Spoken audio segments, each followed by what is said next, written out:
La creación de una nueva Superliga ha puesto en el punto de mira el modelo económico del mercado futbolístico en el viejo continente. Y en los próximos minutos vamos a analizar, intentar entender, interpretar hasta qué punto supone la entrada de esta nueva competición, pues hasta qué punto podría poner esto en jaque el sistema financiero actual de este mercado. Y lo vamos a hacer con la ayuda de Alberto Alonso Regalado, es presidente del Grupo Valía. Muy buenas, Alberto. Muy buenas. Alberto, cuando intentamos de alguna forma calificar o describir la situación actual en el mercado futbolístico del viejo continente, hay una palabra que ha destacado mucho en las últimas jornadas, bueno, no solo jornadas, en los últimos meses e incluso años, que es el de inestabilidad. De hecho, esta palabra inestabilidad es la que ha utilizado el Atlético de Madrid cuando anunciaba su incorporación, ¿no?, a esta nueva Superliga que se crea en este entorno. Y de hecho, de alguna forma, el equipo español lo que decía es que, bueno, esa inestabilidad económica ya existía, pero además se ha acelerado en el contexto de pandemia en el que nos encontramos en estos momentos. En términos generales, ¿qué supone la creación de la Superliga y cuáles son las principales flaquezas que vemos ahora mismo en el modelo económico del fútbol? ¿Hasta qué punto esta creación de la nueva Superliga puede magnificar las desigualdades que hay en estos momentos respecto a cómo se reparte el pastel económico de estos clubes? Bueno, en primer lugar, esto viene acelerado claramente por la pandemia. No hay que olvidar que las cuentas de resultados de muchos de los clubes se han visto muy afectadas por la pandemia y han tenido fuertes pérdidas, con lo que de alguna manera ha sido una aceleración del proceso. El proceso venía de más atrás. Es verdad que hay varios clubes que se quejaban un poco del reparto, todo de lo que era Champions League y sobre todo pues lo que es Superliga Europea y entonces pues va un poco en esa línea de poder tener ingresos más lineales, más asegurados y poder, por de alguna manera, no tener esos subidas y bajadas en sus cuentas de resultados los clubes grandes. Que esto también pues lleva al otro problema, que qué pasa con los clubes pequeños de cada los países. No olvidemos que el reparto de televisión en Inglaterra, por ejemplo, es mucho más equitativo. Aquí en España todavía los grandes pues pesan muchísimo más que los pequeños, ¿no? O sea que esto también va a agrandar esas diferencias. Claro, es decir, que la creación de la Superliga, esta nueva competición, por así decirlo, a quien va a beneficiar es a los principales clubes, a los clubes que ya están en una posición cómoda, y lo que va a hacer es, de alguna forma, impactar sobre los ingresos de los clubes más pequeños. No tanto impactar, sino en el sentido de que ese abismo de diferencia entre los clubes más consolidados, más grandes, que generalmente tienen más ingresos, va a ser mayor respecto a los que tienen menos ingresos. Pues sí, pero también puede haber otro efecto. Es decir, también pasa esto en la Liga de Baloncesto, que hay dos competiciones europeas, ¿no? En el que puede haber clubes medianos que, como hay clubes grandes que van a dejar de jugar la Champions, imaginemos, y van a jugar la Superliga, puede ser que haya clubes medianos que antes a lo mejor no jugaban en Europa o jugaban, digamos, la Europa League, que a lo mejor ahora empiezan a jugar la Champions, ¿no? Con lo que también podemos ver que hay una parte de clubes medianos que se puedan beneficiar de esto. ¿Como por ejemplo? Pues clubes que, por ejemplo, que en España puedan quedar el 10º de la tabla, que antes no jugaban en Europa, a lo mejor ahora sí juegan en Europa.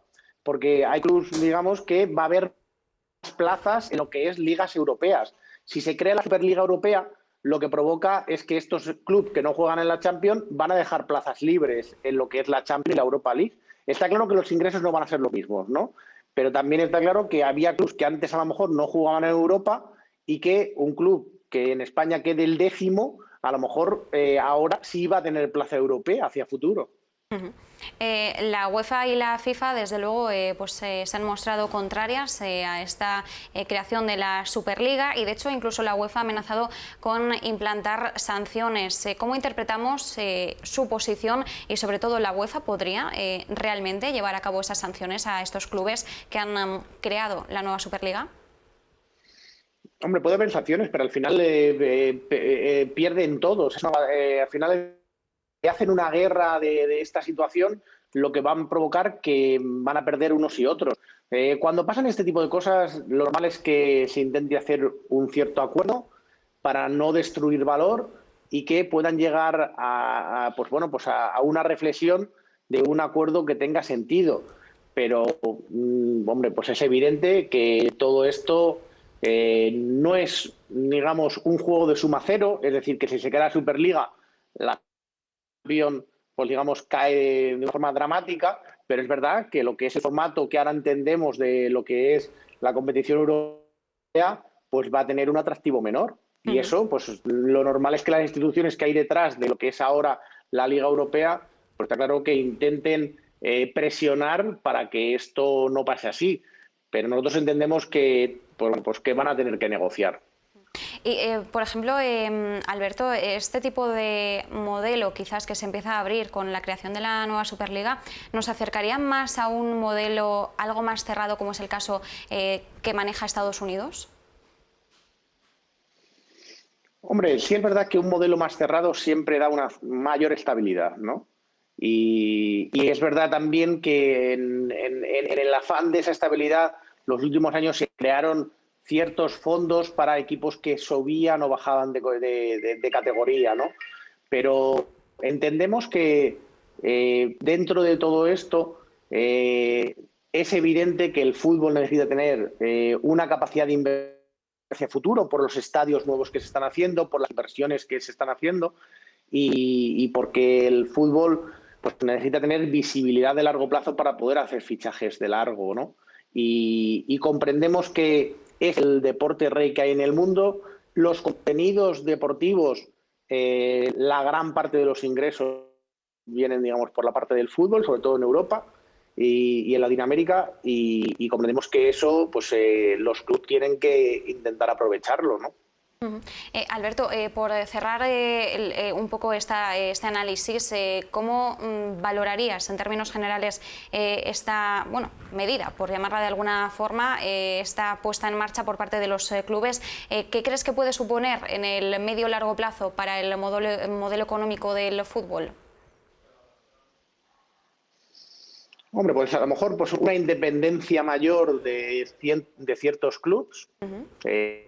Buscan, digamos, esa independencia. Está claro que estamos en un mundo en el que pues, los tipos de interés han llevado también a que haya muchos fondos con mucha liquidez que hayan hecho estas ofertas a ciertos clubes muy grandes y que realmente entiendo que a medio plazo tiene que haber un entendimiento de poder pues, bueno, encajar lo más posible las competiciones que hay encima de la mesa.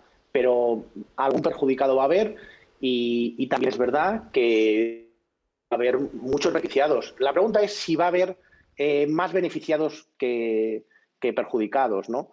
Nosotros entendemos que con este tipo de cuestiones seguramente la tarta crezca, la tarta del fútbol, y que vaya a haber más beneficiados que perjudicados.